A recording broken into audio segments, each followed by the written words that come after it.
Now, for more than 40 years, Bob Proctor has focused his entire agenda around helping people create lush lives of prosperity, rewarding relationships, and spiritual awareness. I'd make him a perfect 10. If I was an Olympic coach, that's the score I would give him. Very energetic and engaging and really very interesting. Bob Proctor knows how to help you because he comes from a life of lack and limitation himself. It's very easy to understand, very straightforward. He makes you want to listen to everything he has to say, very informative. In 1960, he was a high school dropout with a resume of dead-end jobs and a future clouded in debt.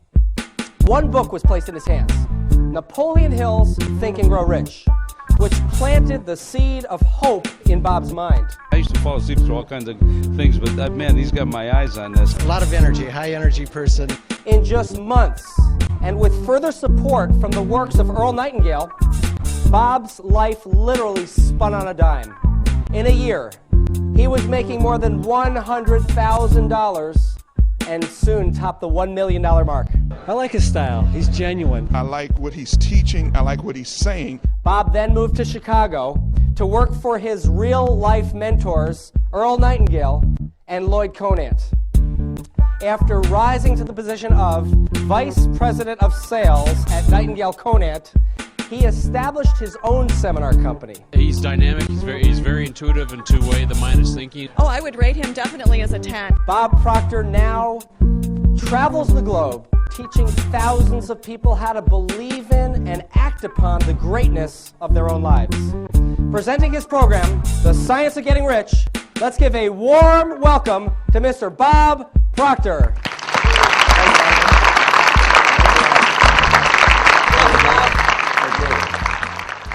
Good afternoon. This is a neat seminar set up here. Think of this for a moment. All that's required to put the science of getting rich to work in your life is a decision. Now, do you know, most people will look at that and they'll say there's got to be more to it than that.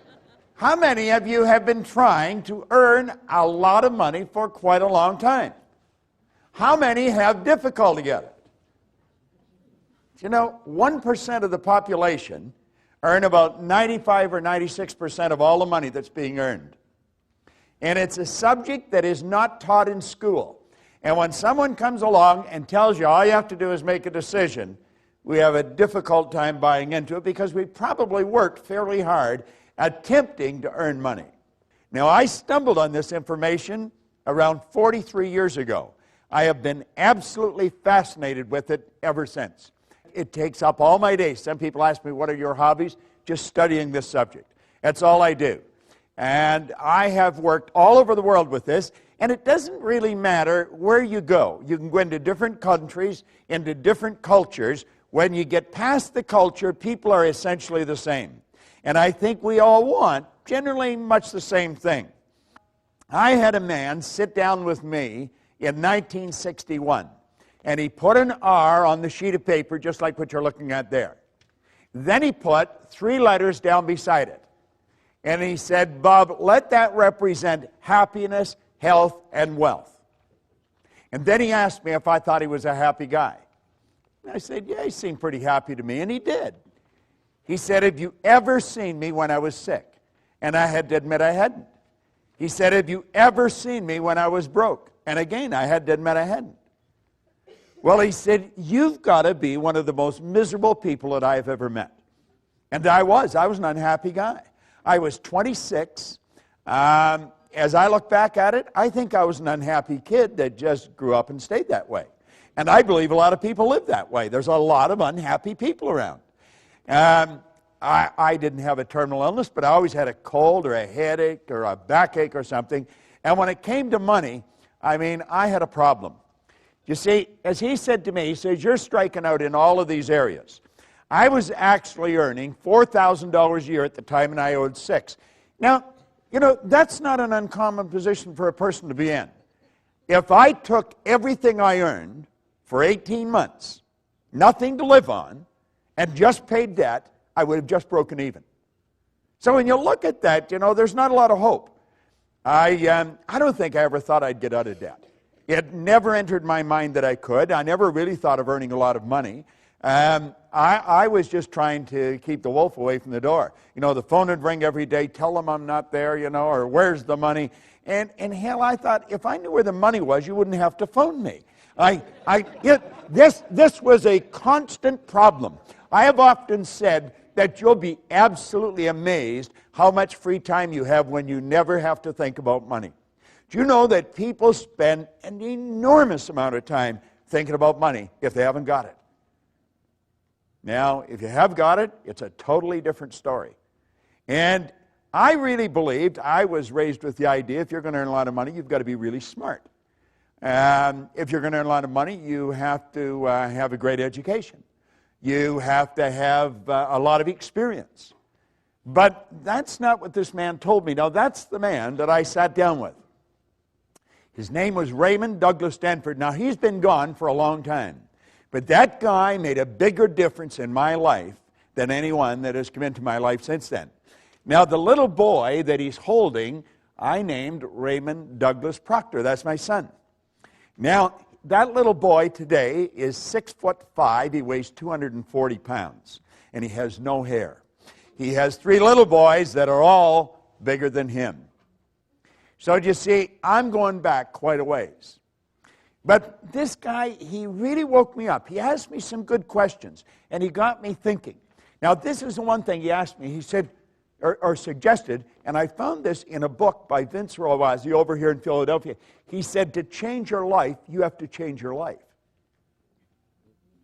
Now, that sounds like a play on words. It did to me the first time I looked at it, but that's not a play on words.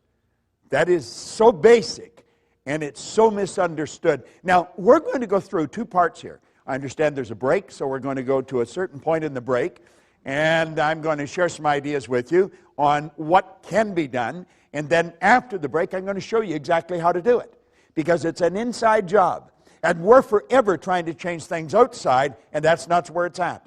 We keep gathering information, and it doesn't do it. I would imagine that most of you have been to a lot of seminars. I would imagine that most of you have a pretty fair collection of self-help material, books and CDs. Michael was talking about people coming to these all the time, and I said, well, that's the way I am. I've been coming to them. I'm a seminar junkie, and I've been that way for 40-some years. And I just can't seem to get enough of it. I think once we get hooked on the idea of developing ourselves, we never get away from it. And the people that are not hooked on the idea, they think we're a little crazy. But I wouldn't want to live in the world they're living in. Do you know, back in 1970, I had the pleasure of being on a program in Chicago with just an incredible man. He wrote a book called The True Believer, Eric Hoffer.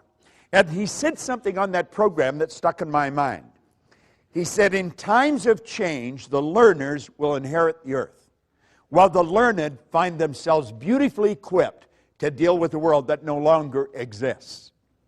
Now, run that through your mind for a couple of minutes. In times of change, the learners will inherit the earth. I took that to be metaphorical, that we'll be happy, healthy, and prosperous, while the learned find themselves beautifully equipped to deal with the world that no longer exists.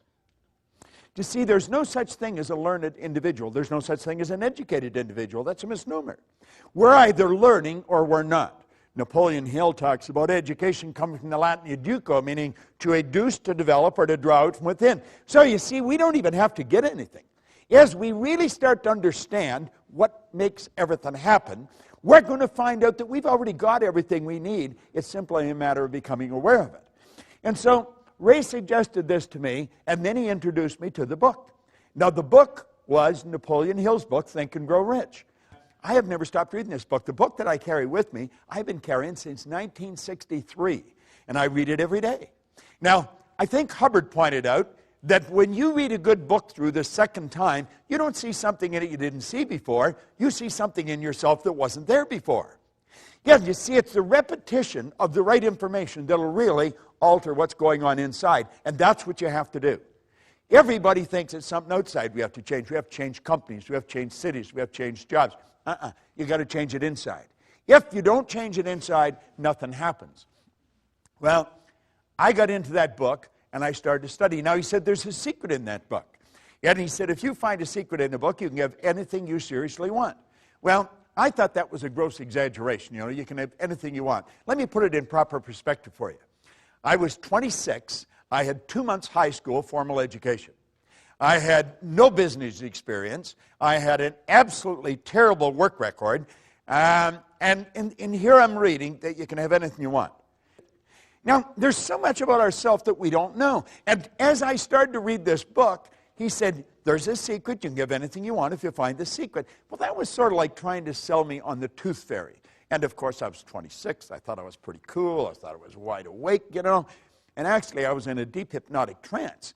And I was ready to reject it. But Ray said to me, he said, listen. He said, you're not very happy. He said, you're not the healthiest guy in town. You're always broke. Now, he said, I found out something about money, and he pulled out a big wad of money. He always carried a lot of money, and I was always fascinated with that because I never had any. But at any rate, he said, this stuff can't talk, but it can hear. And he said, if you call it, it'll come.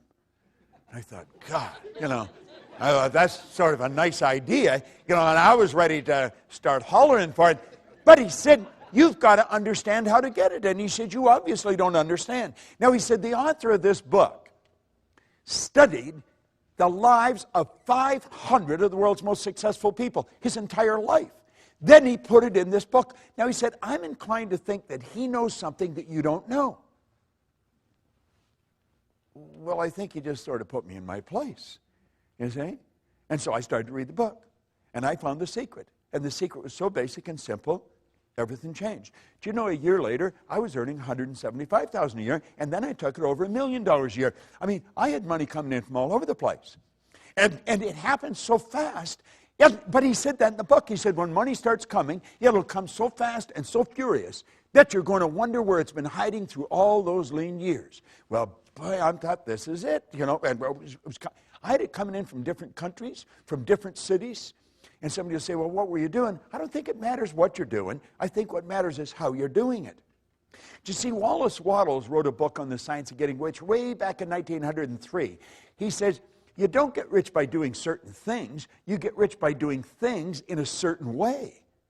And I thought, yes, you could find two people doing exactly the same thing, and you couldn't see the difference.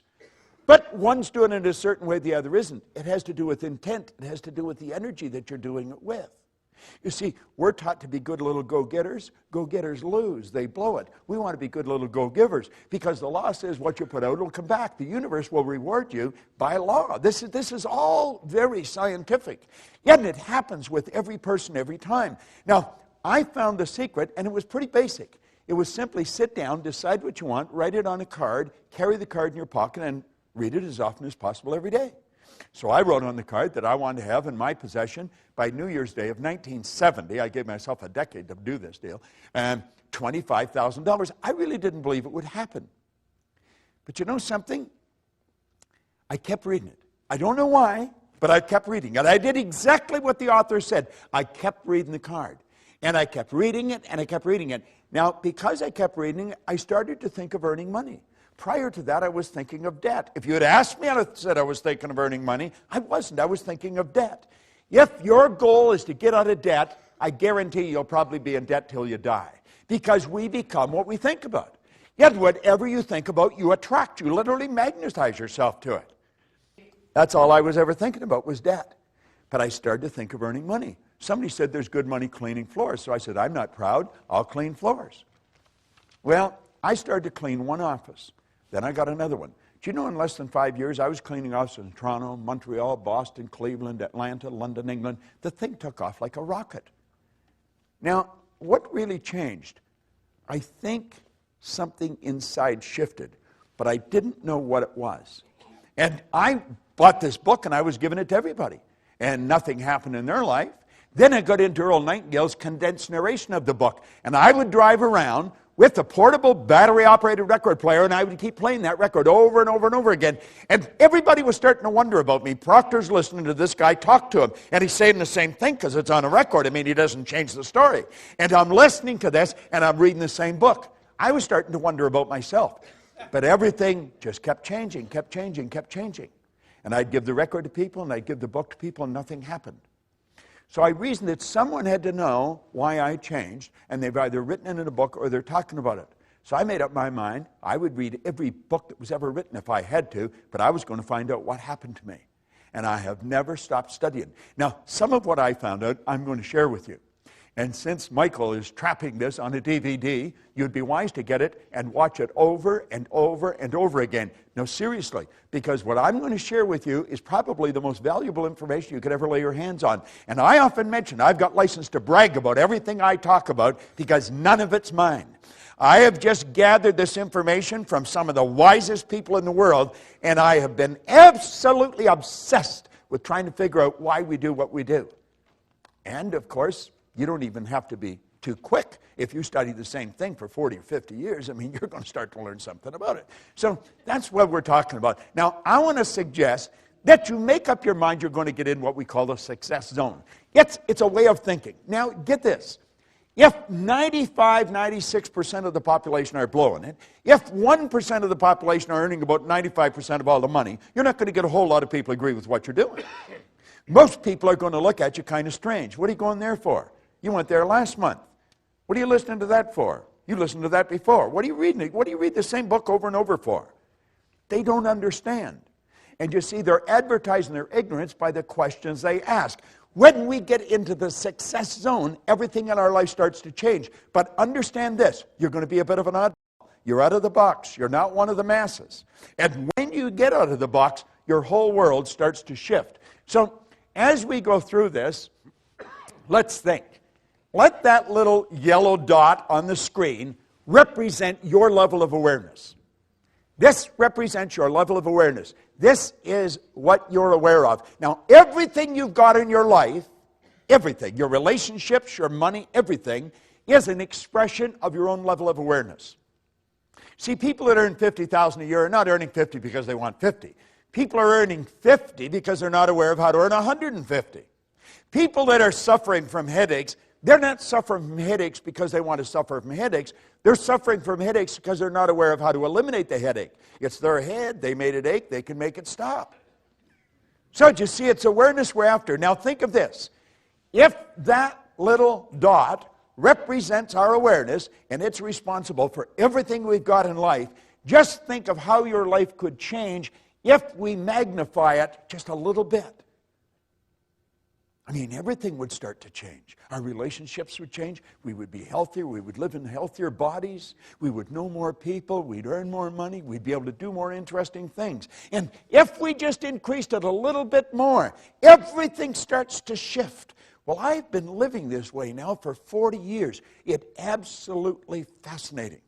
I celebrated my 70th birthday last week. I got more energy than most people, 20. I have absolutely no intentions of slowing down. People should say, you should slow down. That's a bunch of crap. We should speed up. We've got more power. Do you know the most erudite scientist alive can't even guess at what you and I are capable of doing? No one knows what we're capable of. All the power is omnipresent. That's within you, within me. Slow down. We're just starting to warm up. What we want to do is calm down. You can go at warp speed and stay very healthy if you stay relaxed. And that's really the secret. Now just imagine we expand our awareness a little more. Do you know what this program is doing for you today? It's expanding your awareness. That's what the program is all about. Every time you come to one of these programs, your awareness is widened. Your world starts to change. You think, oh yeah, that's pretty interesting. And it just keeps getting bigger and bigger and bigger. Our awareness keeps changing. Do you know that no one knows how much money you're capable of earning? There's no one can even guess at what you're capable of earning. We want to become aware. We're like we are because we're not aware of how to do it better. We know how to do it better. Every person in this room intellectually knows how to do a better job than they're doing. Everyone in the room knows how to earn more than they're earning, but they're not doing it. You see, having the knowledge is not the deal.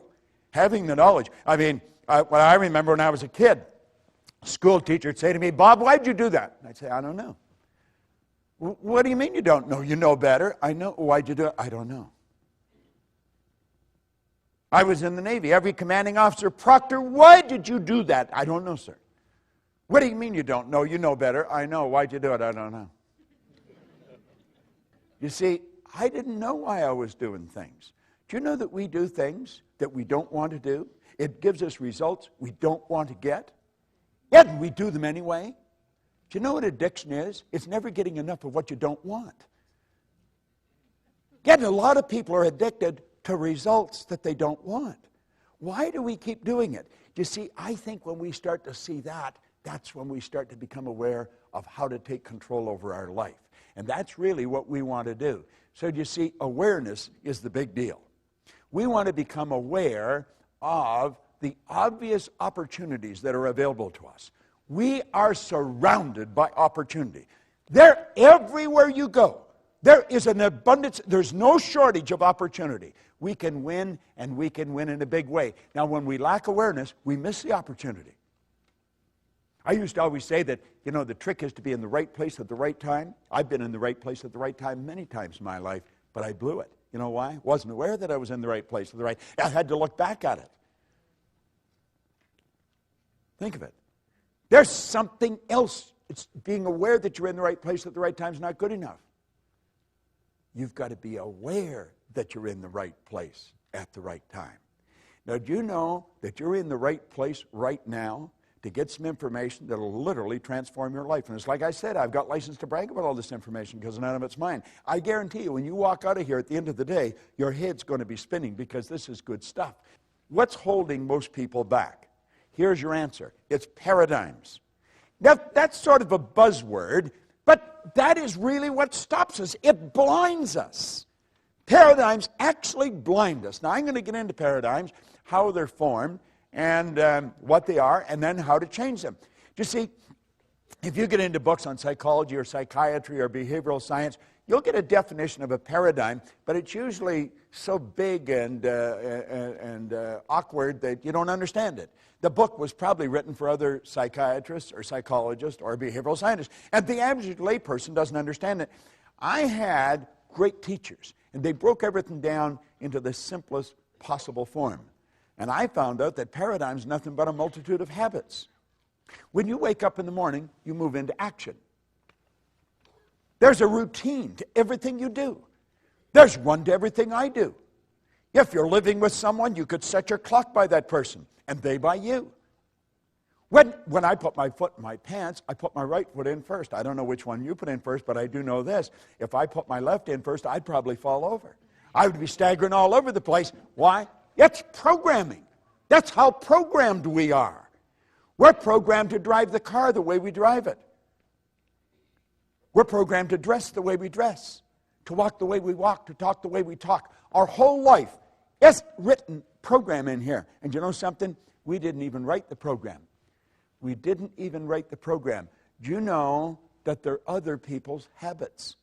You and I are the product of somebody else's habitual way of thinking. It's genetic and it's environmental. Why do you think you look like your relatives? Do you think it's an accident? It's what's programmed right into the genes at birth. Yet we grow up and we live that way. Why do we speak the language we speak? Do you know that if you had been taken out of your home and moved to the suburbs of Beijing when you were an infant, you'd be fluent in Chinese and have absolutely no knowledge of the English language? But by the same token, if somebody had been taken out of Beijing, put here, same thing would have happened. We're programmed with other people's prejudices. We're programmed with their limitations. Do you know that most of the limitations we've got, we don't even know where they started? I'll give you an example. When Linda and I first met, we were out shopping, and I said, you know what I would like is turnip. She said, okay. So I picked up a turnip. And she said, what are you going to do with that? I said, I'm going to eat it. Well, she said, I'm not eating that. Well, I said, why not? She said, that's the root of the turnip. I said, it's the what? I had never heard it called a root. It was always just a turnip. Well, I said, what do you eat? She said, we eat the green of the turnip. I said, my God, we give that to the pigs. Well, she said, we give the root to the pigs. I don't even know if I ever saw a turnip green.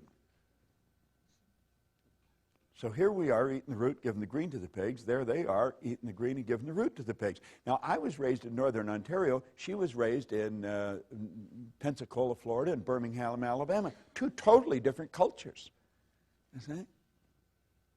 So I put the turnip back. I thought, what the hell? There's no sense in fighting over a turnip. You know.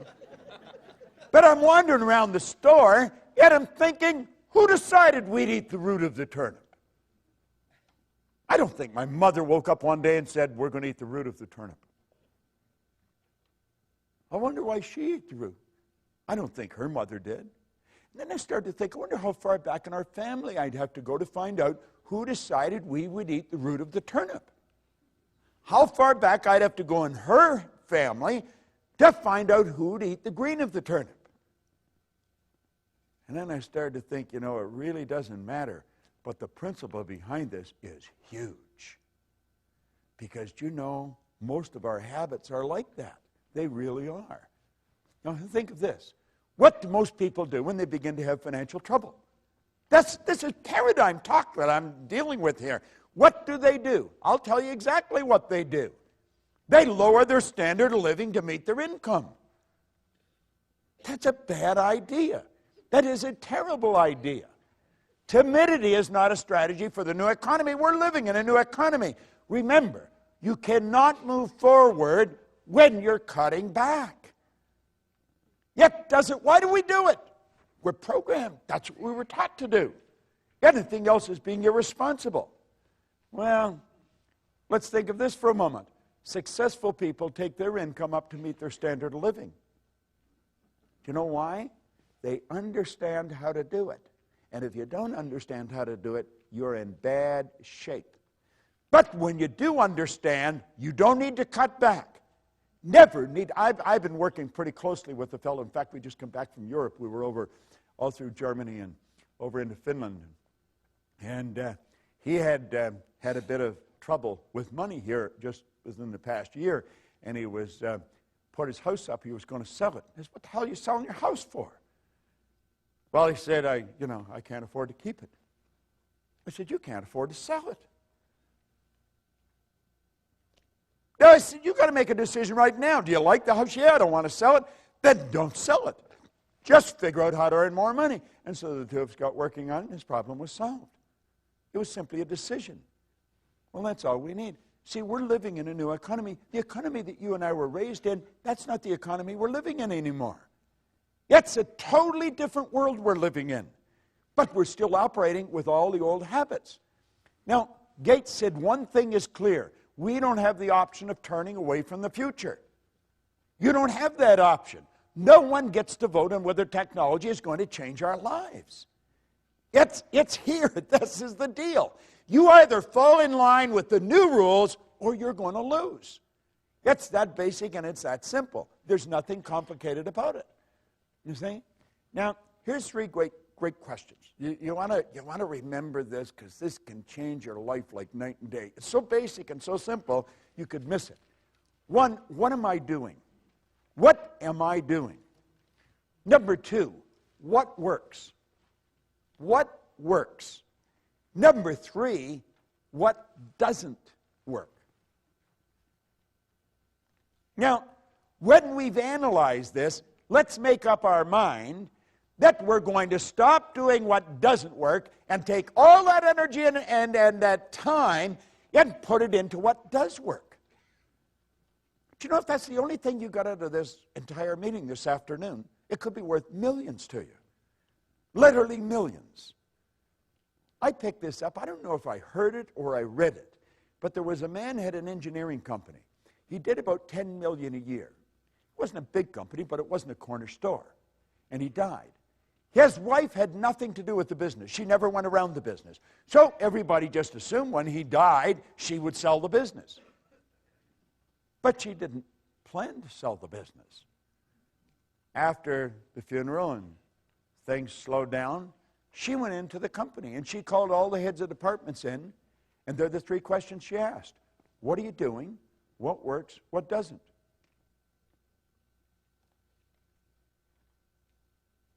She told them to stop doing what didn't work, spend the time at what does work, and she took the sales from 10 million to 25 million. She just went in every now and then. That's all she ever did. I wonder what would happen if that's all we did. We want to understand and apply, if we really want to get into the science of getting rich, the law of compensation. Now, the law of compensation is pretty clear. There's nothing complicated about it. The law of compensation clearly states that the amount of money you earn is always going to be in direct ratio to the need for what you do, your ability to do it, and the difficulty there would be in replacing you. Now, do you see, if we really study this, there's probably quite a need for what you do. Now, I don't know how proficient you are at doing it. Most people learn how to do something, and then they never improve upon it from that point on. Once we learn how to do it, we just keep doing it at that level. That's why most people read at a grade 7 level. They never learn how to improve upon it. You see? The third one, the difficulty there will be in replacing it. So you see, if you analyze this, you're going to realize that if you just focus on number 2, number 3 is going to take care of itself. Number 1's already taken care of. There's probably a great need for what you do. Now, if we become very, very good at what we do, just keep perfecting what we do. If we sell, let's really learn how to sell. Keep getting better at it. You would become very difficult to replace. Now, I've always felt for salespeople, and I would imagine quite a few of you are in sales, you want to learn to master your presentation. Most people make a terrible sales presentation. Just absolutely terrible. That's why they don't do very well. I have gone into companies and watched sales go up by hundreds of millions of dollars, and we tell the people not to work as hard. See, we've got the idea in our mind, if you're going to earn more, you've got to work harder. Bad idea. Now, think of this for a moment. I want you to think about your financial success.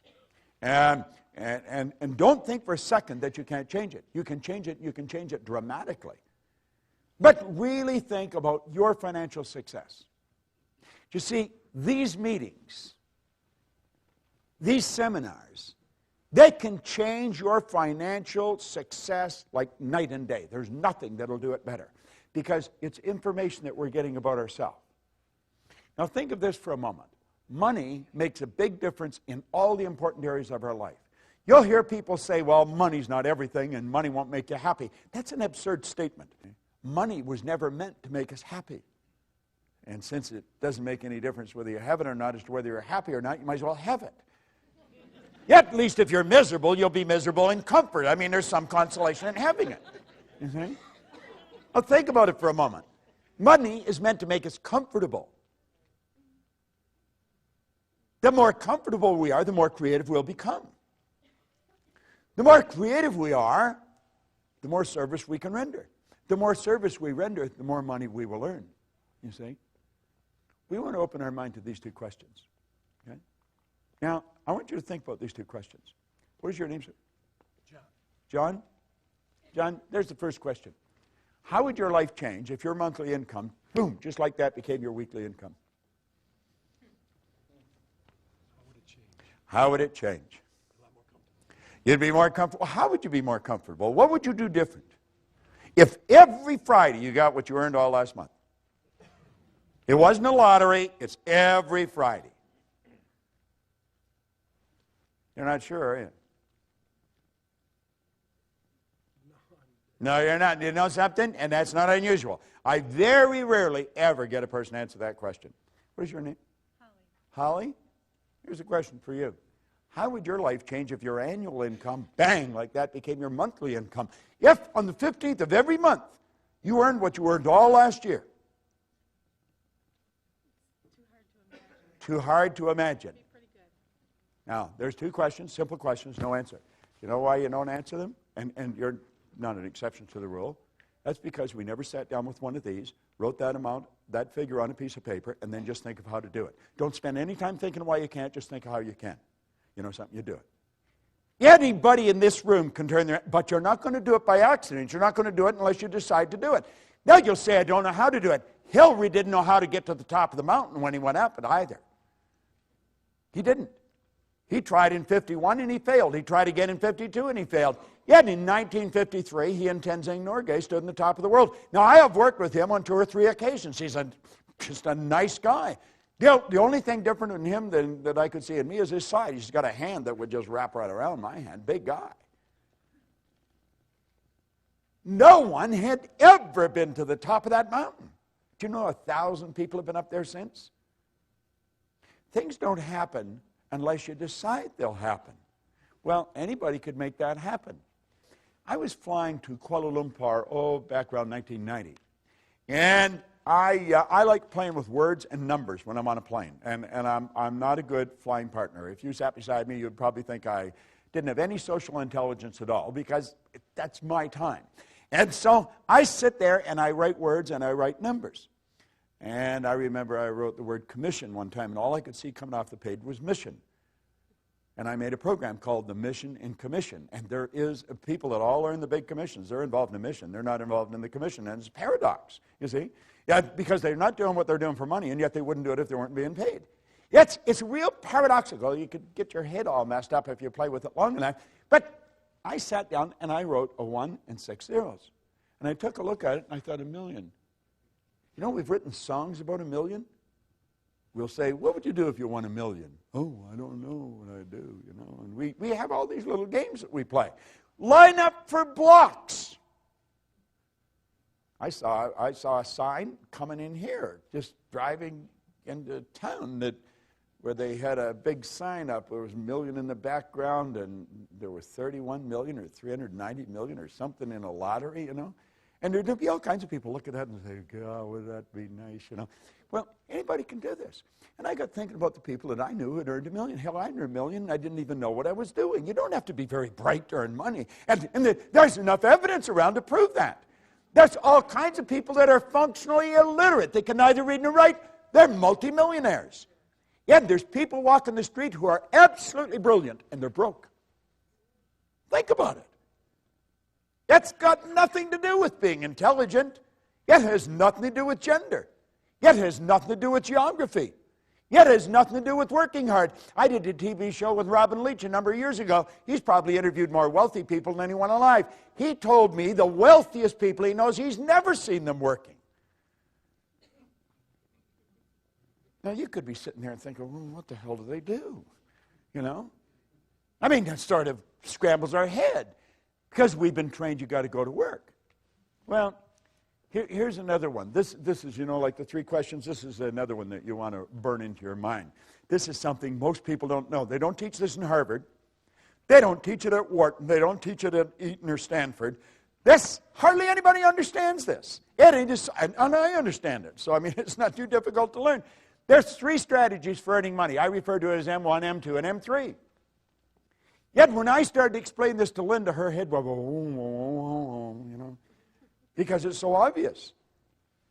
Now, if you're going to teach your kids anything, and understand this, what you don't fix, they'll inherit. If you're going to teach them how to earn money, because if they're not earning any, they're going to have a bad life. People that don't earn money raise skinny kids. I mean, it's just not a good way to live, you know, it really isn't. Now, M1 is used by the masses, but M3 is the one you want to teach the kids. See, M1 is used by 96 people out of every 100. It is without question the worst way in the world to earn money. It's working, that's right. It's trading time for money. Now, if you have any money later on in life by following this strategy, it's at the expense of a life. You have been earning a bit and you've been squirreling some of it away, but it's at the expense of the car you want. You never drive the car you want. Most people look at a car and they think, oh, would I ever like to have that? And while they're thinking why they can't have it, somebody else is thinking to buy the whole dealership. You see? Yeah, they're using the same mental faculty and they're drawing on the same thought power. This is a terrible concept. Trading time for money. You will never get ahead of the game doing it. M2 is a good strategy, but it's only used by 3 people out of 100. That's where we invest money to earn money, which is the probable reason why there's only 3 people out of 100 using it. Investing money to earn money. Now, some people are very good at investing money. They do very well. Most people are not. The ones that are doing it, the ones that win at it are in the minority. Now, this is the one I stumbled on way back in the early 60s. Had no idea what I was doing. No idea. But it happened. I moved from M1 to M3, just woo, like that. It took me 9 years to figure out what I was doing. Did not understand, and yet you see that 1% are 96% of all the money that's being earned. Now this group here, they multiply their time by setting up multiple sources of income. They don't have one source of income. They got lots of sources of income. And you think, well, how do you get to that point? You get there by deciding that's where you're going. I mean, how are you going to get home? Are you going to walk out of this theater and say, God, I don't know what to do? Well, you're either going to go home or go to your office, go somewhere, but you know where you're going to go. And that's how you're going to get there. You're going to think, am I going to walk? Well, I don't think I'll walk. Well, I drive. Well, my car's here. I probably should take it with me, you know. And this is all. It's a process that you do. It's all automatic. This is a process that's automatic. You see, if you can earn 100, you can earn 1,000,000 because you're following a basic principle. You see? It's just a basic principle. Once you learn the basic principle, you're going to follow it. Now look at this for a moment. Your PSI is your psychic source of income. Your psychic source of income. This works for everybody all over the world. See, we should have a psychic. That's what we work at. We wake up in the morning and we start doing what we absolutely love to do. I always find it amusing that I can be so well paid doing what I love. I love doing this. I absolutely love it. Yet, and I earn ridiculous sums of money for doing it. But I'm doing what I really love to do. That's what we should do. We should all do what we love. It's a psychic source of income. We can earn all the money we want. We can stay healthy. We don't need to react. See, if you do something, I react to it, you're in charge of me. The second you react to situations or circumstance or other people, they're in charge of you. So here you are, the only life you got, and it's a relatively short one, you know, and we're putting other people and things in charge of us. We're bouncing around. Our head is like a ping pong ball. That's the way many people live. It's no wonder their body's breaking down. This damn thing is in such a chaotic vibration, it has to break down. It's just a mass of molecules, and you should keep it in the right vibration. To improve your performance, you have to follow the ancient advice, know thyself. Ray Stanford asked me, he said, do you know who you are? I said, do I know who I am? Yeah, I know who I am. I'm Bob. No, he said, that's who you think you are. That's not who you are.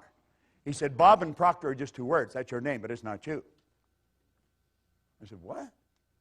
Well, he said, you're not your name. I'm not my name. Well, that makes sense, doesn't it? I'm not my name. Okay. I said, well, this is me. No, he said, that's your body.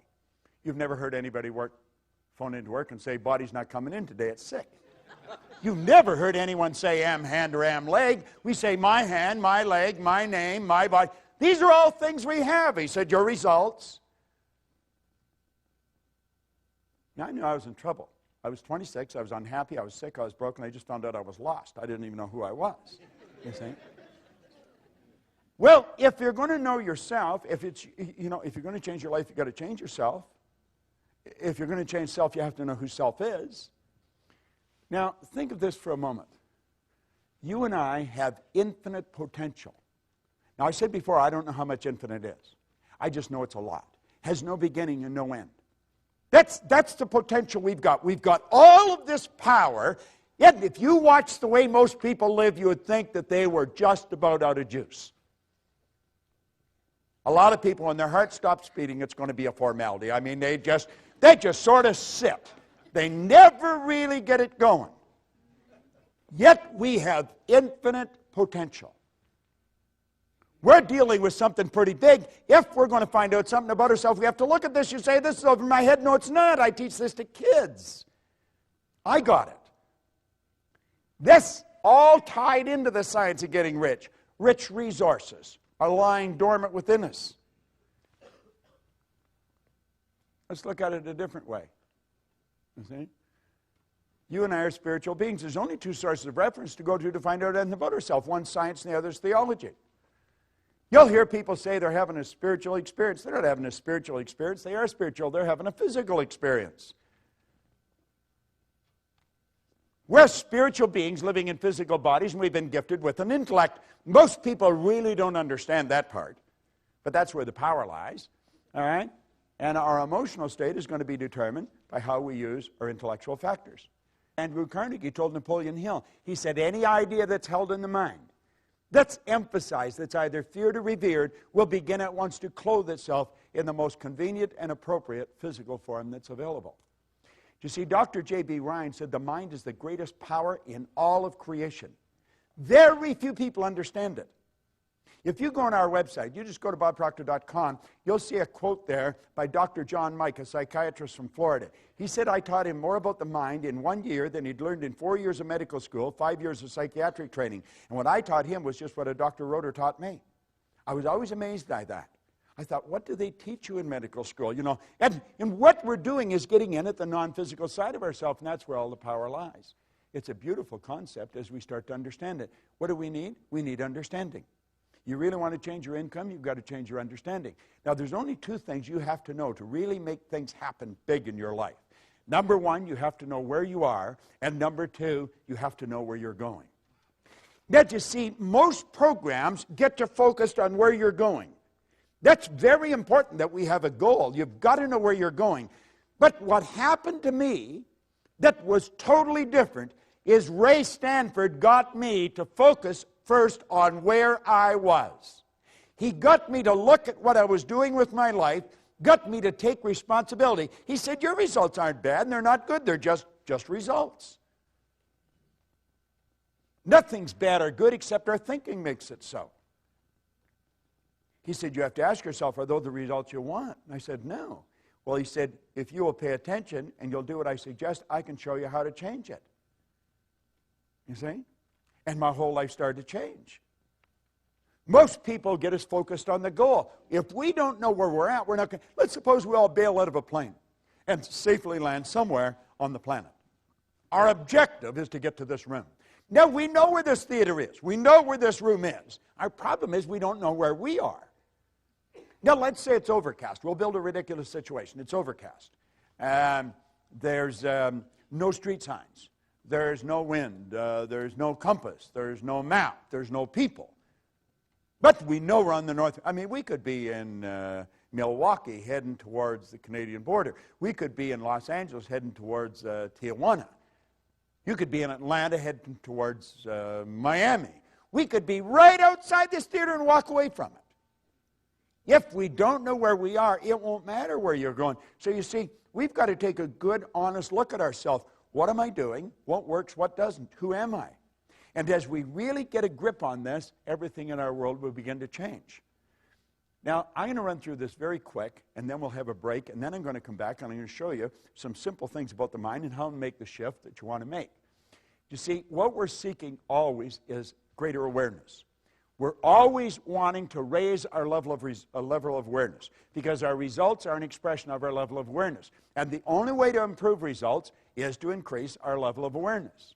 All right? Now, effective goals inspire us to move to increasingly higher levels of awareness. Now here, yes, what you'll find that people say they want greater health, happiness, peace of mind. All these results are the result of a higher level of awareness. So it's awareness that we should be seeking.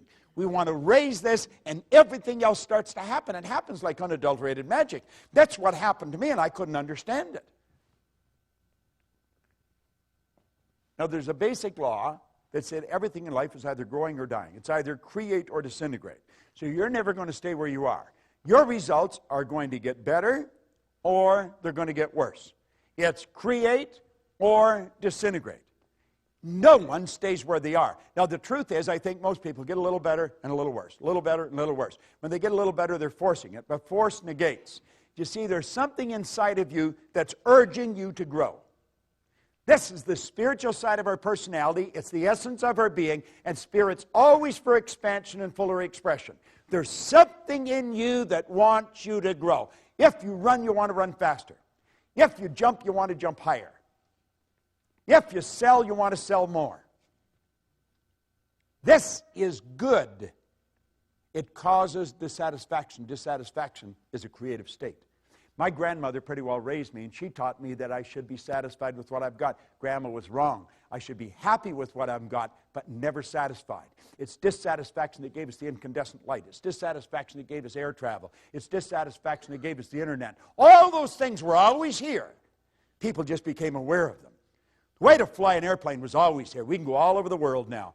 We're not a long ways from anywhere. We're only a short period of time away. But while there's something inside wanting us to grow, there's something else that's trying to stop us. And that's the old paradigm. Now, after the break, I'm going to show you how that paradigm is formed and how we can change it. Yet it's just like magic. And when you do, your whole life changes. Everything in your life changes. Just no question about it. Now, you've got the one side that wants you to grow and the other side that doesn't want you to grow. The old paradigm does not want you to grow. Anyone that has smoked and quit smoking, I used to smoke. I quit years ago. But I remember it wasn't an easy thing to do. It was not. Why? Because it was a habit. Habits are not easy to get rid of. Habits are ideas that are fixed in here that control us. Many of you have gone on diets. You want to lose weight. I'll just toss something in for your benefit.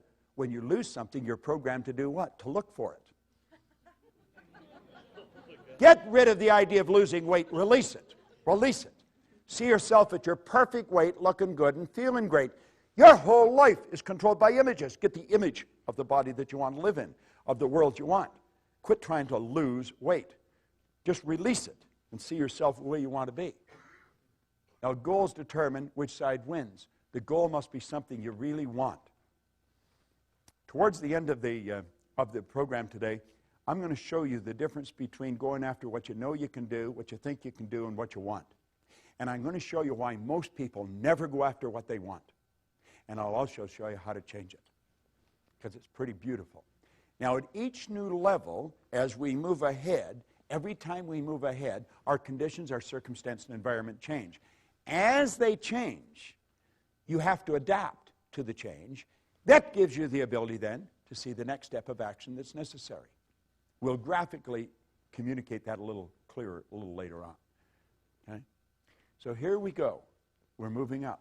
Each time we move to a higher level, the results improve. And it just keeps getting better and better and better. And that's the way life should work. And it can work. Now, you and I think in pictures. We think in pictures. Okay? You don't think B-O-A-T. You don't think G-E-A-R. You don't think F-E-A-T-H or B-I-R-D. You think in pictures. You think in pictures. Now, it's the mind we're talking about. I want you to tell me what your mind looks like. What's your refrigerator look like, John? What color is it? White. 2 doors? Yes. Top and bottom? Yes. Which way do they open? Right to left or left to the right? Left to right. Now, you were mentally in your kitchen looking at your refrigerator, weren't you? What's your car look like? White? You like white, do you? What's the interior? Charcoal gray. Charcoal gray. 2-door, 4-door? 5 doors. Okay. You've got the picture of that in here, haven't you? Tell me what your mind looks like. Gray mush. Now you're doing what probably a lot of people are doing. How many saw the brain when I asked you to think of the mind? Hold up your hand if you did. See, there's a whole lot of people doing the same thing. But your brain is not your mind, John. And your brain is not your mind. Your brain is an electronic switching station that enables you, by using certain cells in your brain, to alter the vibration that this body's in. The brain is an electronic switching station. No one has ever seen the mind, and that is why most people have such great problem. Because we think in picture. Now, when there's no picture, John, there's confusion. If there's confusion inside, you can make book on the fact there's going to be confusion outside. As we bring the picture to our mind, we bring order to our mind. What did Solomon say? Where there is no vision, the people will perish. Where there's no vision, there's no order. Where there's no order, there's no growth. Well, when you come back, I'm going to give you a picture to work with. And that is what changed my life as much as anything. As I started to see how to work with my conscious and subconscious. Do you know certain things about your subconscious mind? Because you've read about them, you've heard about them, you listened to it on tape. But without a picture, it's just words. You see, when I asked you to think of your car, John, I activated vocal cords. I made a sound. It's called language or words. It was actually a light message. Your hearing sense picked up that light message. It was rifle-fired down a nerve passageway in your body. It struck a group of cells in your brain that sound resonated with, all electrical.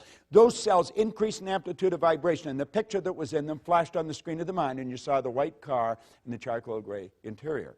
When I asked you to think of your refrigerator, light message struck those cells in your brain, picture come on the screen of the mind. When I asked you to think of your mind, you saw your brain. And yet your brain isn't your mind.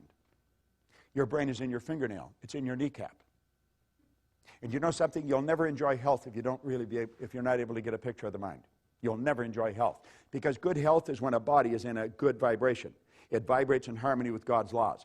Most doctors do not understand this. We have taught this to a lot of doctors, and it changes their practice like night and day. It'll change your communications. If you're in sales and you don't understand the law, you're on a hit-and-miss basis, and it'll probably be more miss than hit. When you understand the law of vibration, you're going to understand that you're transmitting through the medium of the molecule pictures into the other person's mind. And you want to put pictures in their mind that are favorable to them if you want them to be favorable to you.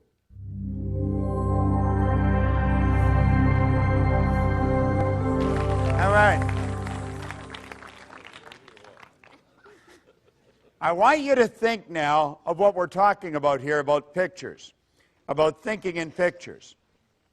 If you're going to rearrange the furniture in your room, you get the picture of where you want things, and then you move the furniture there. Everything we do it in our mind first. When we don't have a picture, we have confusion. If you try and get two pictures in your mind at the same time, you're in a confused state.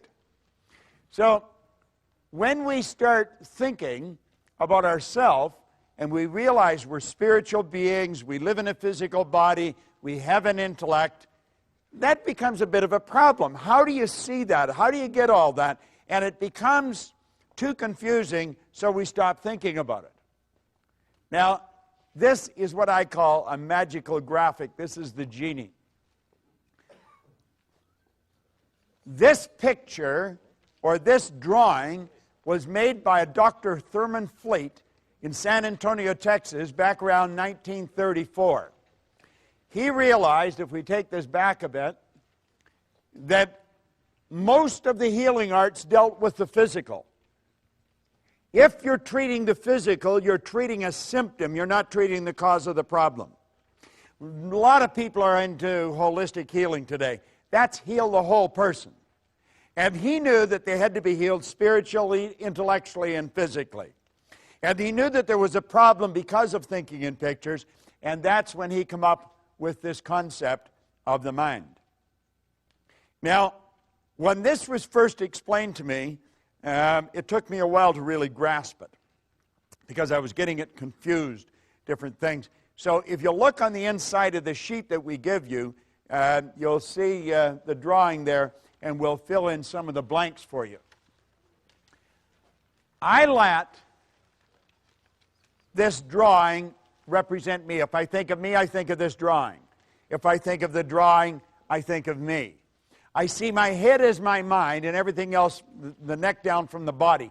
Now, I'm well aware that that's not the way the mind is. Mind is movement, body's the manifestation of that movement. But since we think in pictures, this is an excellent one. I see the top half of my head as my conscious mind. The bottom half is the subconscious, and of course, the body's the body. Now, it's the mind that controls the body. The body is like a dumb terminal. It will do whatever the mind tells it to do. It can only do what the mind tells it to do. When there's something wrong in the body, you can rest assured there's something wrong in the mind. When you see a rash break out in the body, and we say it's an allergy, you know that there's a problem in the subconscious mind that's expressing itself. All right? It's a fixed concept, and it can be altered. I always say dermatology is the best form of medicine to go into because your patient rarely dies and they never get better. All right? So you just keep saying, try this and come on back for more. Now, the conscious mind is your thinking mind. This is the part of you that you have the ability to think with. Your subconscious is your emotional mind. Your emotions are controlled by the thoughts that you entertain. You choose your thoughts and you think in pictures. You impress the thought upon your subconscious, And that causes you to feel the way you feel. Now, actually, the feeling is conscious awareness of vibration that the body's in. Because whatever is impressed upon the subconscious controls the vibratory rate of the body.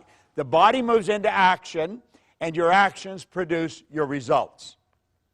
Now, you see, it's the results that most people are trying to change. The results are something outside of us. Now, what we're talking about is the mind. All right? Now, James Allen said, until thought is linked with purpose, there's no intelligent accomplishment. Just the information isn't going to do it. You've got to have a purpose. You've got to have a purpose that is so big, so all-encompassing. That's why you get up in the morning. That's why you go to work. Now, your vision is how you're going to execute your purpose, and your goal is how you're going to execute your vision. But you want to get this little book by James Allen. It's called As a Man Thinketh. It's a little book. It was written in 1903. It is a classic. We have a coaching program, and I coach people a year at a time in this coaching program, and one of the first things I do, I send them this book. I send them that one, and I send another one to them. One is to get them out of the box, to get them to think very big, and the other one is to cause them to monitor their thinking. And as you get into thinking, as a man thinketh, you'll start to monitor your thinking. We've got to become aware of what the heck is going on here. Earl Nightingale used to say if most people said what they were thinking, they'd be speechless. And I'm inclined to agree with him. You see, we don't want to mistake mental activity for thinking. But at any rate, let's start again. And we'll say, there is the mind, and we'll break it into two parts. Now, this is where it starts getting interesting. I was looking for this book, and I had left it on a chair over here. If you were sitting on that, you've got some great energy flowing through you, I'm going to tell you. Now, I have been carrying this copy with me since 1963. You can see I've had it for a while. Now, in here, he said that an educated person is not necessarily a person with an abundance of general or specialized knowledge. An educated person is a person who has so developed the faculties of their mind that they can acquire anything they want or its equivalent without violating the rights of others. How many of you know what the faculties of your mind are? Let me see a show of hands. 1, 2. Isn't this amazing? Hardly anybody knows what they are. How many people have a perfect memory? Just me? How many people would like to have a perfect memory? Now, you see, I want you to just to look around. The audience is from different walks of life, different ages, different gender, and yet nobody had their hand up for perfect memory. Do you know that every one of us has a perfect memory? Do you know I could teach you how to memorize this book?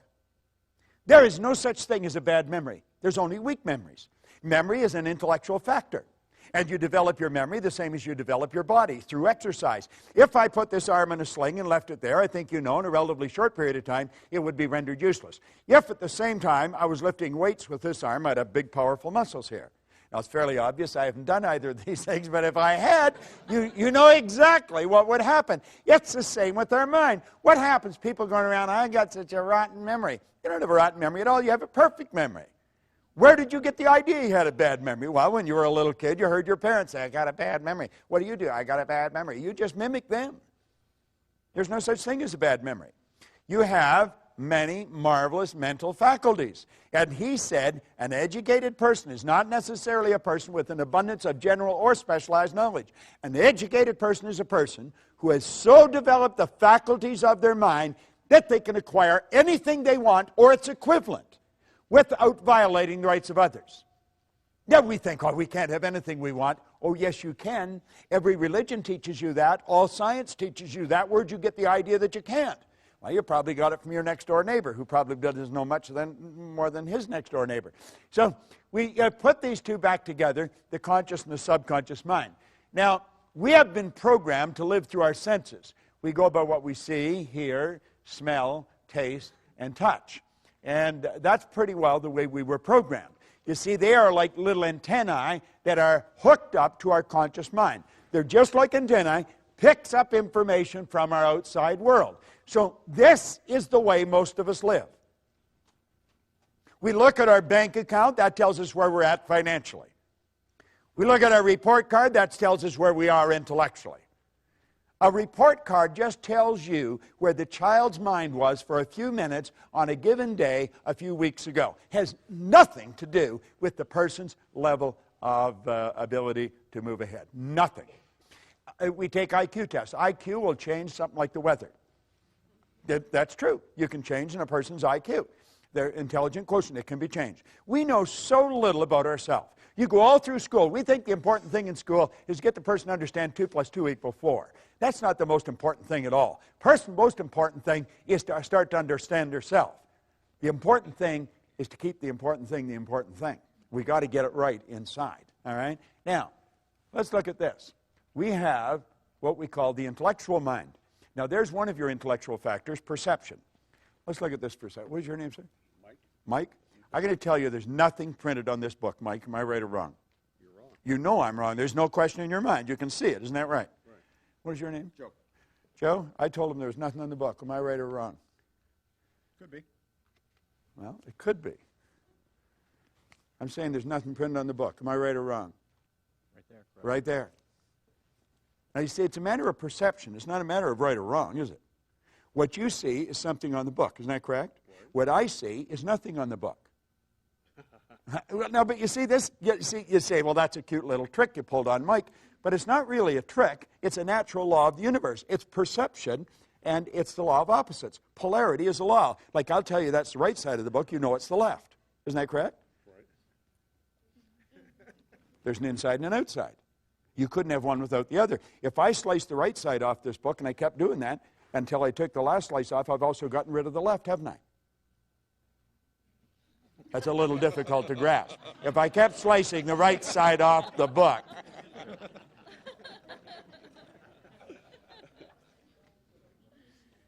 You see, most of us have a perception problem. When we say I'm right and you're wrong, you're right from your point of view, they could be right from their point of view. So it's not a matter of what's right or wrong, it's what works. That's the most important. Would you agree with that? What works? What's going to improve? Do you agree, Mike? It really is. That's the important thing. Now, take a look at the next one. Oh, back that up. Is the will. The will gives us the ability to concentrate. All right? The will gives us the ability to concentrate. I've got a couple of statues of Napoleon in my home. And I think that I have them there for a reason. He reminds me of what I do and what I don't want to be like. Napoleon had a very powerful mind. I don't think he was a very nice guy, but a very powerful mind. One of his biographers called him organized victory. Another one said he had immense capacity for sustained concentration, highly evolved will. The will gives you the ability to hold one idea on the screen of the mind to the exclusion of all outside distractions. The will is what you use when you concentrate. And through concentration, you increase amplitude of vibration. Your energy is more powerful. Okay? Now, the imagination, Hill said it's the most marvelous, miraculous, inconceivably powerful force that the world's ever known. And we've all got one. Let's start using it. Now, we take memory. Memory's perfect. We know what the memory is. It's a matter of developing. Now, your intuition, it's called an intuitive factor. And you develop this intuitive factor, and you're going to find that you'll just be aware of what's going on around you. You can read people like a book. And the last one, of course, is reason. Now, understand this. Yes, you watch this DVD, and you want to put it on and watch it, and you want to get it, and you want to put it on, and you want to watch it over and over and over again, because what we're going into now is very important, and most people never understand it in their entire life. It costs them millions. I could earn $1 million so easy it would make your head spin. Earning money is a simple thing to do when you know how. If you don't know how, you could work all your life and not be able to do it. The conscious mind is the intellectual mind, and the conscious mind can think. This is really important that we understand this. This is what most people do not do. You just watch the average person. They'd never do what they're doing if they were thinking. They'd never say what they're saying if they're thinking. We have the ability to think. We can tap into an infinite power, and we can build any idea in our mind. Now, every great leader, as far back as you can go, have taught us that we become what we think about. What do you think about? All right? Now, you have the ability to accept or reject any idea that comes along. So if you're listening to the news or you're reading the newspaper and they tell you that the economy is going down, you might say, for you, but not for me. This is going to be the best year that I've ever had. During the Great Depression, there was all kinds of people earning millions. Not everybody lost their money. You see, I'm not trying to flatter you, but coming here is one of the most brilliant things you can do. I was talking to a lady right here at the break, and she was telling me that she got a cassette or a tape from, it was Napoleon Hill's Principles. And she was listening to them. She says, things were going really great. And she said, for some reason, I lost it or stopped listening to it, and things started going the other direction. Well, we're so influenced by suggestion. Suggestion is one of the most powerful forces in the universe. And you see, if you come here on a regular basis, just when you start to slide off, it'll bring you back on track again. Now, I think you should listen to this stuff every day. We read the paper every day. We eat food every day. We wash our bodies every day. How about recharging our mind every day? We're dealing with the most potent force in the universe, and we're dealing with the mind. Now, your subconscious mind has no ability to think. It cannot choose. It cannot reject. It can only accept. The conscious mind can reject. You want to reject a lot of the things. When people start to complain, get away from them. I don't want to spend any time with anyone that talks about how bad things are or why things can't be done. Your subconscious mind will accept anything, and whatever goes into the subconscious mind must be expressed through the body. It cannot differentiate between what's real and what's imagined. Hold your hand up like that. Come on, everybody get their hand up like that. Put their hand like that. Put it here in your chin for a second. Will you do that? Now, where's your chin? You see? You're thinking. Why did we go here? Because I went there. If I said, let's follow me, and I went off a cliff, would you go? We have a tendency to go by what we see, hear, smell, taste, touch. We do not think. You know that's not your chin. You say, well, you put your hand there. There we go. You see, that's the defense. They did it. All right? Your subconscious mind will accept anything. Now, this is how you and I arrived on the scene. A baby, when a baby's born, its subconscious mind is wide open. You can put anything in it you want. The baby's mind is wide open. Every thought that goes on around the baby is going right into that baby's mind. You were a baby.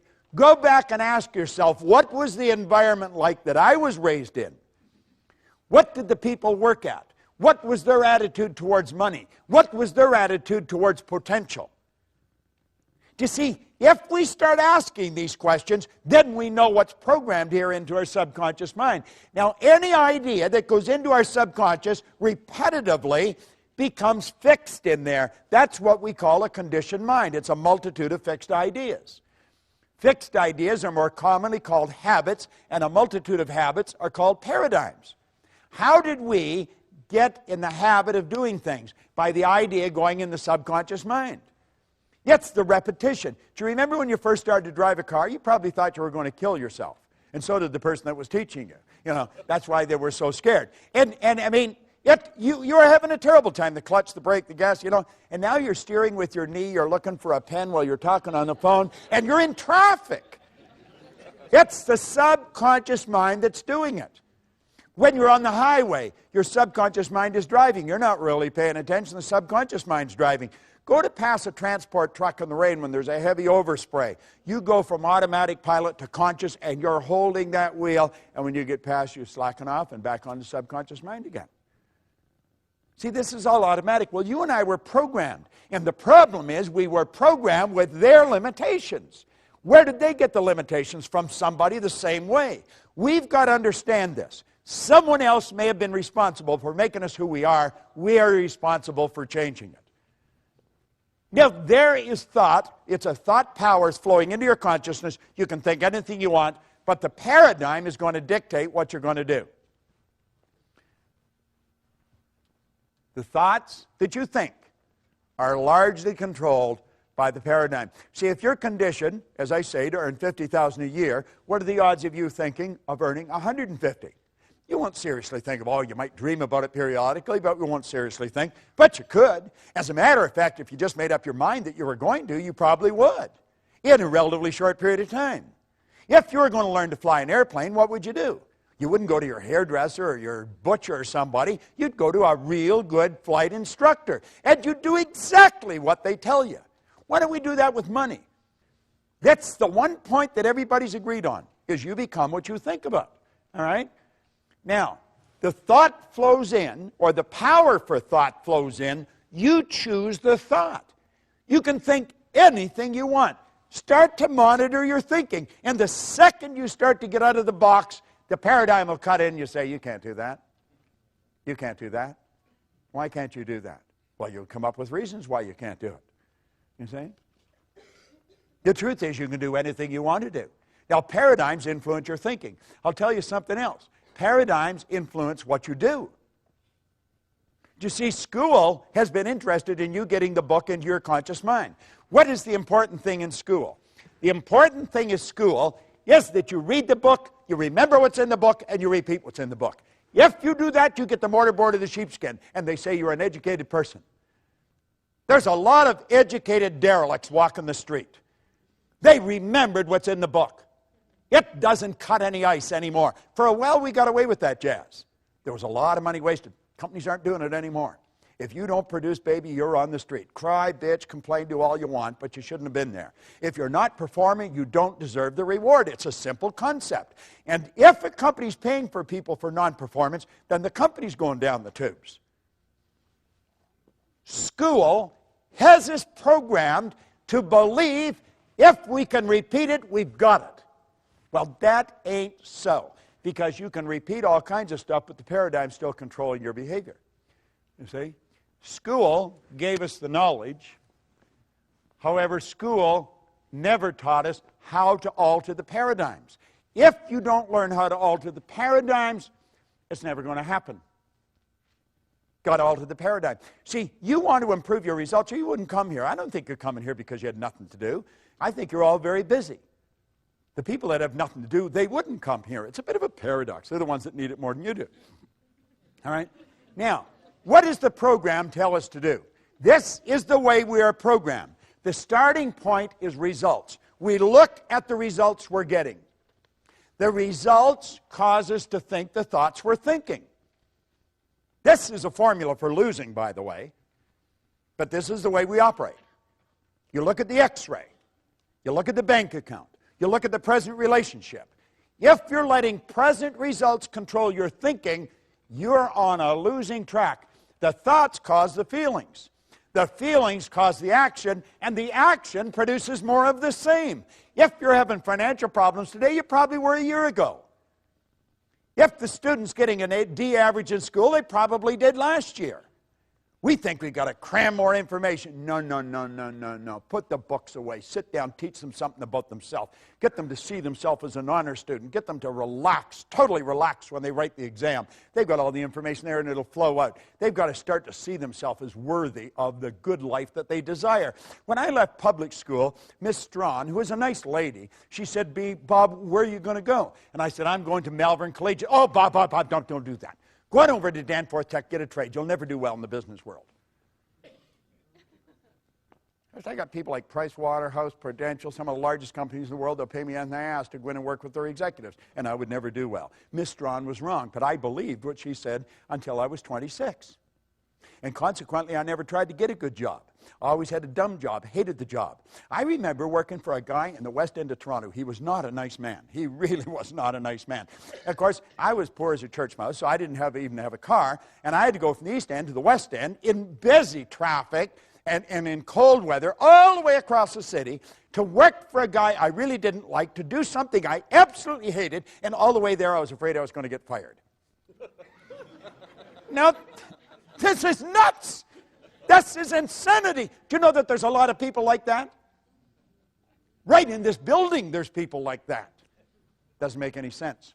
They're starting with the wrong end. They're letting the present results control them. Think of this for a moment. Your starting point should be ideas. Let's let the present results dictate where we've been at. Let's learn something about ourselves. Let's start with the idea in our mind. What do you really want? Let that idea then dictate how you feel. How you feel is going to control how you act, and how you act is going to produce the results that you're getting. That's the way you improve the results. And then you look at the improved results, you adapt to the change in the conditions, circumstance, and environment, and then you start out with a new idea. You see, it all boils down to decisions. It really does. You got to make the decision that you're going to change. Now, do you know what your habit pattern for many of you? Your habit pattern brings you to this building. It brings you to these seminars. But many of you come here and you go back and you do exactly the same thing. I want to suggest that you make a decision today. You make a decision that you're going to change the whole deal. I talked about a gold card. Well, we've given away a lot of gold cards. We put them in a plastic sleeve so you can carry them loose in your purse or your pocket. And you've got to decide what you really want. Now, I'm going to show you how to go about that. And when you then write what you want on it, you'll see that the only thing you put in future tense is the date.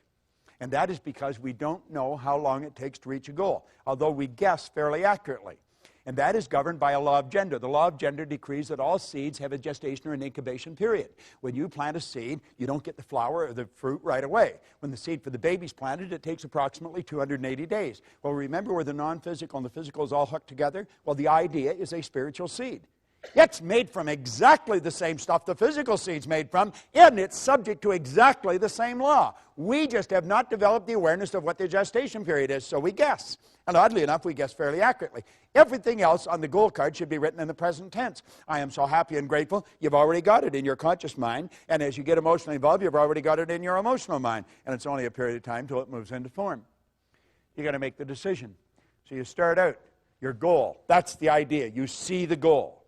This is where I am. And then that will dictate the kind of feelings you have. You see? That'll dictate your actions. And that'll produce the win. Then you build another big, new, exciting goal. Now this is all, it's so basic and it's so simple and yet so misunderstood.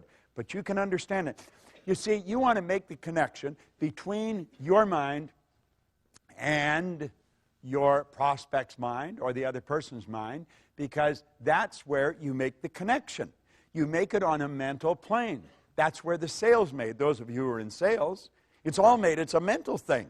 It's not, we may think it's physical. It's not physical at all. The physical is just the expression of something that's already happened. You want to practice about 15 minutes a day. Get your performance down pat. I know a few movie stars that are pretty big ones. And you know something?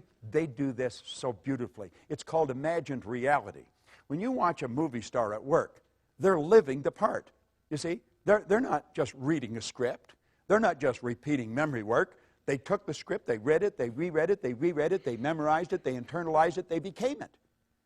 Yeah, and it's perfect. That's what we want to do. We want to write our own script. And most people don't understand that. Now, this is very important. We're going to go through it very fast. You're either living in ignorance or with knowledge. Now, we're all living in both. We know certain things, and there's certain things we don't know. Now, let's stop and think, because this is very powerful. You can think anything you want. Most people that don't understand something, they have a tendency to doubt and worry. Doubt and worry. They have taken a power that was unadulterated, it was without form, and we've given it form, a negative form. We built a negative picture. We take and we internalize that negative picture. It sets up the only emotional state it can set up, sets up a vibration of fear. Now, fear can only be expressed through the instrument that you're living in, your body. And so it expresses itself in what we call anxiety. Now, anxiety is not expressed, it's suppressed. Yet the suppression then turns to depression. This person's on a losing track. Don't even know what they're doing. The depression turns to disease, and the disease turns to disintegration. Now, that's a process. That happens so fast, the person doesn't even know what's going on. And you know what's causing it? Ignorance is their problem. What are they taking for the anxiety? Valium or something like that. We got them on Prozac or Valium or some other drug so that we got them so stupefied that they don't even know they're doing it to themselves. Should we educate them? I think so. What is education? To induce, to develop, or to draw from an end. Let's bring out something in the person. Let's go back to our thinking. We want to develop understanding. There is only one way to develop understanding, and you're doing it. You're studying. There is no other way of developing understanding. That's what these programs are all about. Solomon said, in all you're getting, get understanding. Understanding is what leads to faith. It's the opposite to that demon fear. James Allen said fear can kill you as quick as a speeding bullet, and it can. The faith-based is expressed through the physical being in well-being. Now, the well-being is expressed. You don't hear somebody that's really in a great vibration. You say, hi, how are you? And I'm really excited. You know? They don't do that. You see it in the way they walk. You see it in the way they talk. You see it in the way they meet and greet people. They're alive and they know it. That turns to acceleration. They're picking up speed. This is the way the universe operates. You know why? Because they're at ease. They're not uptight. The person that's anxious and depressed, their body is, it's no wonder their heart snaps. Take your fist and clench it tight and see how long you can keep it that way. That's the way some people's bodies are. Well, you want to put your body in a totally relaxed state. And then this power flows freely through you. No kinks in the hose. And I'm going to tell you, you'll have lots of juice flowing, and you're going to feel like $1,000,000. And you become very creative. And that's called creation. You see? Now, what do you think about? What do you spend your time thinking about? Most people spend their time thinking about just whatever's going on around them on a given period of time.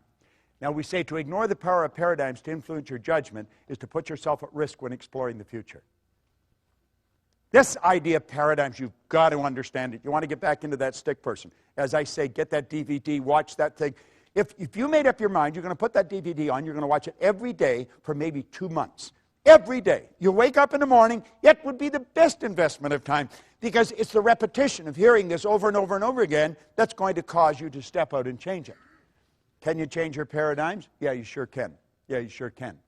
And you see, when you know you can change your paradigms, you have hope. See, I was controlled. I was unhappy, sick, and broke, and I was lost. I had no hope. Why? Well, I just couldn't see how it could happen. And you know what Ray gave me? He gave me hope. And you know what happens when you have hope? That means that you have options. Now, what a difference. I love this. What a different story people would have to tell if they would adopt a definite purpose and stand by that purpose until it had time to become an all-consuming obsession. I love that book. I truly love it. Most people are extras in their own movie. They really are. You know, it's sad. They write the script. They're the casting agent. They're the director. They're the producer. They're the executive producer.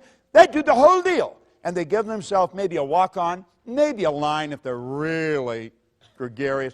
But most of them just stand there and they look at the stars. They think, God, I wished I could do that. We could do anything. Anything we want. See, what we want to do is say, what do I really want? Not what do I think I can do, what can I afford, what do I want? Life is not a practice run, you know. You're not going to get another bite at the apple. This is the deal. This is it. I remember one time we were down in Atlanta on a speaking engagement when I worked with the Nightingale Corporation, and Earl got up and slowly started to move across the room. And somebody said, what are you doing? He said, I was just thinking, that's the way most people go through life. They tiptoe through life, hoping they make it safely to death. It's true. That's the way most people live. We want to step out and do the thing we really love. Now, here's a lesson for you on goals that is absolutely incredible. So you'll want to remember it. Most people, when they're setting goals, they set goals to do what they know how to do. That way it's safe. They're going sideways, but it's safe.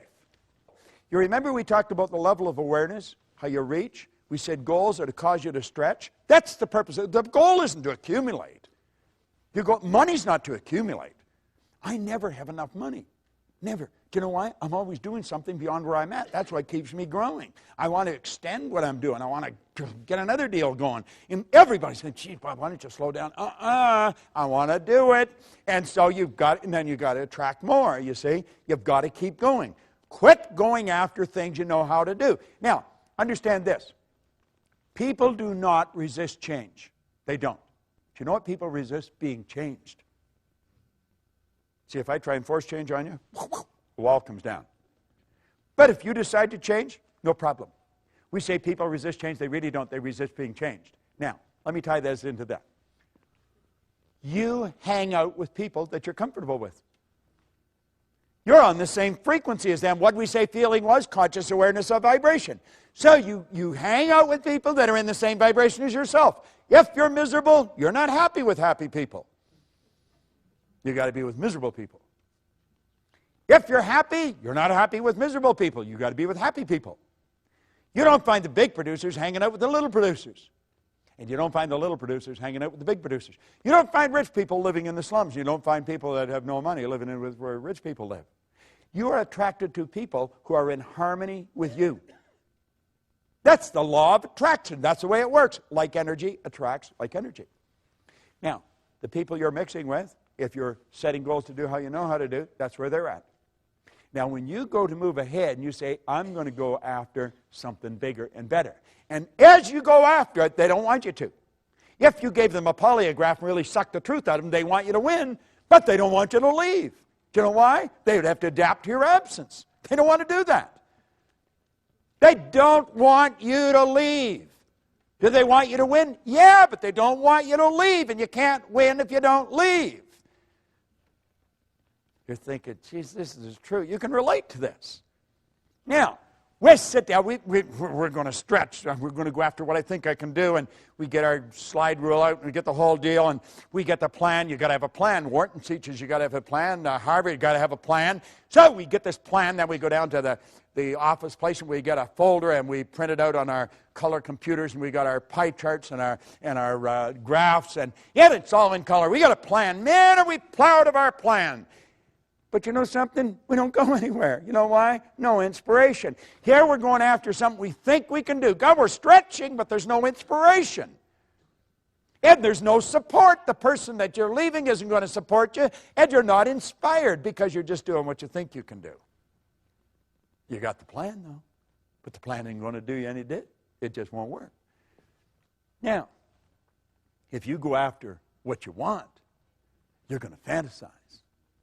And you've been taught that's a no-no. When you were a little tiny girl or boy, you could fantasize. The mom would just leave you there and let you play with the pots and pans, and you did all kinds of great things with them, and you were fantasizing. But when you went to school, the teacher come down, pay attention. You were being bad. You weren't paying attention. Your mind was wandering. You left the room. You left your body there, but man, you're on a trip. And they punished you. Now, you don't have to punish a person for so long, they'll stop doing whatever it is that they're doing to get punished for.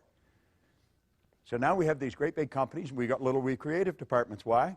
We don't want people to be fantasizing. Fantasy is where everything started. This building was nothing but a fantasy at one time. Somebody got the idea of putting a whole bunch of theaters under one roof. They said it'll never work. So we go from what we know we can do to what we think we can do, but there's no inspiration, and so we go back to what we know we can do. And we get bored there, and we go back to what we think we can do, but there's no inspiration and no support till we go back to what we know we can do. You see?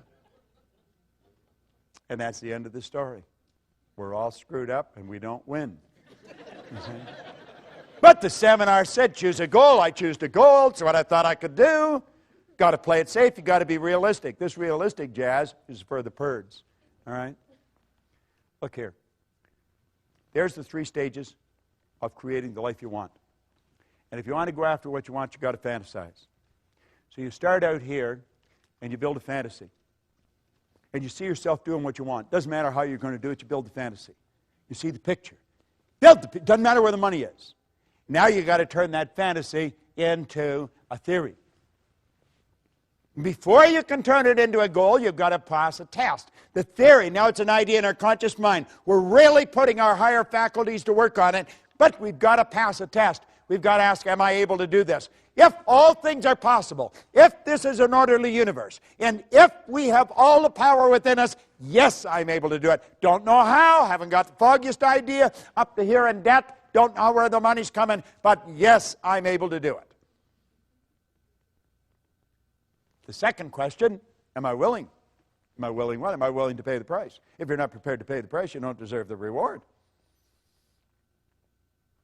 I remember my wife started her own business, and she was over her head. And I would go into the bedroom, and sometimes she'd actually get into bed and get under the covers and pull them over her head. She literally did that. And I'd go in and I'd say, what the hell are you doing? I'm scared. No. Well, what are you scared of? I don't know. Well, I said, why don't you quit? Well, then she'd get angry, and she'd, and away she'd go. You see? And now she's got to the point where a little bit of fear doesn't bother her anymore. Now, did I do the same thing? Well, I didn't get in bed and hide under the covers. But, God, I used to pull the drapes. Ooh, it was terrible. Am I willing? You've got to be willing to pay the price. If you're not willing to pay the price, you don't deserve the reward. You've got to be willing to come to these meetings. You've got to be willing to invest in the programs. You've got to be willing to do that. And if you're not, you don't deserve the reward. Now, the second you answer yes to those questions, now you've got a goal, and you want to impress it upon the universal subconscious mind. And when you do, the entire universe comes to your aid. That may sound like a bizarre statement, but I'm going to tell you, if I had a year to explain it, I could break it all down. That's exactly what happens. If you have to attract somebody from China, you'll attract them. We're not in this room by accident. You know, we're all supposed to be here right now. You're always in the right place for the right reason at the right time. And that idea will begin to move into form, and it'll turn into what we call a fact. And when you've done that, then you're in the position to build bigger and better fantasies, and that's called a creative process. You don't have to know how you're going to do it. You only have to know you're going to do it. So here's the deal. You start out and you fantasize. You see it. You believe it. And you do it. How do you think that guy got up that wall? Do you think when he was standing at the bottom, he knew every step he was going to take to get to the top? Not on your Nelly, did he? He knew that he was going to get to the top of the wall, though. And he said, I'll put this pick in here, and I'll put this one in here. I'll bring this foot up here and this one up here. That's the first step. He adapted to the change in his condition, circumstance, and environment, and then he picked the next step. And that's how he got right to the top of the wall. And that's how Hillary got to the top of the mountain. And that's how Edison built the light bulb. And that's how the Wright brothers got the plane off the ground. And that's how we built the internet. And you want to know something? That's how you're going to create the life you want, a step at a time. Yet you're always going where you don't know, and it's scary. But I believe if you're not living on the edge, you're taking up too much room. You know? You got to know where you're going, and you got to know you're going to get there. Isn't that how we did it? Do you know what Dr. Werner von Braun said when John Kennedy asked him what it would take to build a rocket to the moon? He said, the will to do it. That was it. Nightingale said that success is the progressive realization of a worthy ideal. You've got to have an idea that you really want. It's got to be big and so all-consuming that you don't have time to listen to the ne'er-do-wells. You don't have time to listen to the people that don't have time to live. You see? What do you really want? Now get this. Praxis is the integration of belief with behavior. You say you believe things, and yet your behavior would indicate you've never heard of it. We've got to integrate our belief with our behavior. It's very important. You have your conscious mind, and you build a belief. And you impress that belief upon your subconscious mind. Now, understand this. There's going to be a bit of a war. How many believe what I've explained here today? Say you believe it because you know it's the truth, and you hear the truth, you know it. You see? There's a problem when we go to execute that, and it's the old controlling belief that's in there. We've been taught to believe that there's certain things we can't do. We've been taught that because of this or because of that, it won't work. I'll give you a good book to get and read. Go and read Up from Slavery by Booker T. Washington. There's a guy that, he had all the strikes against him. But he had an image. And he just kept going. And he did whatever he did, and he did it well. He's quoted as saying, if I'm washing floors, when people look at it, they're going to know that Booker T. Washington washed this floor. Everything he did. And that's the way we want to do it. We want to do it to the best of our ability. And we want to gain an understanding. The way to do that is to continue to study. So here's the overview of what we've done. Power flows in. And number one, we build an image. Number two, we plant that image in our subconscious mind. That image then is expressed through the only instrument it can be expressed through, our physical body. That is an absolute law. It is an absolute law. The image you impress upon your subconscious controls your vibration, and your vibration controls what you attract into your life. And you're attracting stuff into your life. Everything that's coming into your life, you're attracting. So don't be afraid to step out. Maslow said you're either going to step forward into growth or you're going to step back into safety. You see?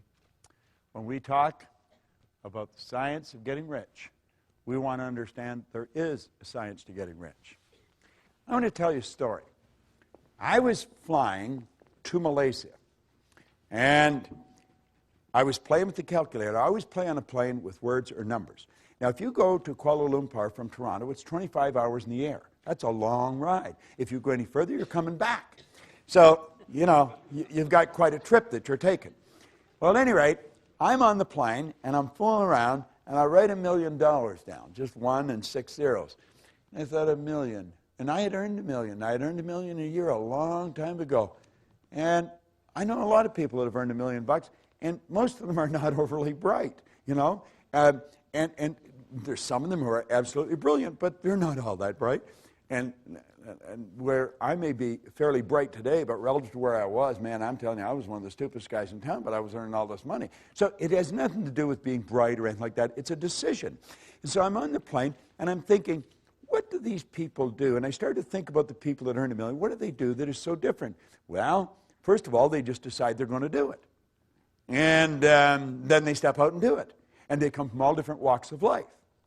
But all the ones that I knew that did it are all locked into this. Michael and I were talking. We were talking about people being seminar junkies. And I said, you know, I've been a seminar junkie for 40-some years. And I wouldn't want to be any other way. I feel sorry for the people that are not. Because, you see, that is a very crude way of saying that a person's really into the development of themselves.